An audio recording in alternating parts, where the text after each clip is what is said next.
আজকে কথা বলবো শিবজটার রোপণ এবং রোপণ পরবর্তী যত্ন নিয়ে কিভাবে এই উদ্ভিদটি আপনার বাগানে রোপণ করবেন। বাগানে যদি লাল জ্বলন্ত ফুলের এক অদ্ভুত সৌন্দর্য দেখতে চান তাহলে অ্যাকেলাইফা হেসপিডা বা শিবজটা আপনার বাগানের জন্য এক অনন্য রূপসী হতে পারে। অ্যাকেলিফা হেসপিডা খুবই সুন্দর একটি শোভাময় উদ্ভিদ। এর লম্বা লাল ঝুলন্ত ফুলের জন্য অনেকেই একে লাল ঝুলফুল বা ক্যাটস টেইল গাছ বলে থাকেন।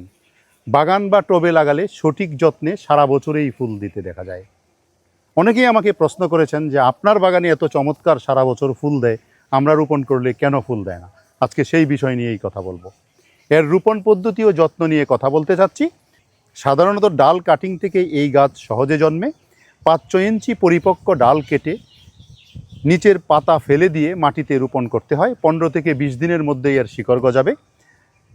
গাছ ভালো রাখতে ঝুরঝুরে উর্বর মাটি দরকার, যেমন মাটি 1 ভাগ, গোবর সার বা কম্পোস্ট সার 1 ভাগ, বালি বা কোকোপিট 1 ভাগ দিয়ে রোপণ করে দিবেন। আবারও বলছি, হালকা রোদ বা আংশিক রোদে রাখলে ভালো। মাটি 1 ভাগ, গোবর সার বা কম্পোস্ট সার 1 ভাগ, বালি বা কোকোপিট 1 ভাগ দিয়ে রোপণ করে দিবেন। প্রতিদিন 4-5 ঘন্টা আলু পেলে খুব বেশি ভালো হয়। এমন একটা স্থান নির্বাচন করবেন যেখানে প্রতিদিন 4 থেকে 5 ঘন্টা সূর্যের আলো পায়। মাটি সবসময় সামান্য ভেজা রাখতে হবে, তবে পানি জমে যায় এমন জায়গা হলে চলবে না। মাসে 1-2 বার জৈব সার দিলে দ্রুত বৃদ্ধি পায়।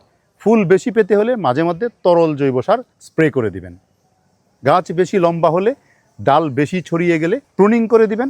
নতুন ডালপালা বের হবে এবং ফুলের পরিমাণও বৃদ্ধি পাবে। কখনো কখনো মিলিবাগ বা এডিফ হতে পারে, তখন নিম তেল স্প্রে করে দেবেন, দেখবেন যে মিলিবাগ বা এডিফ চলে যাবে। এই গাছের লাল জ্বলন্ত ফুল দেখতে আসলেও বিড়ালের লেজের মতো, এই জন্যই ইংরেজিতে এটাকে ক্যাটস টেইল প্ল্যান্ট বলা হয়।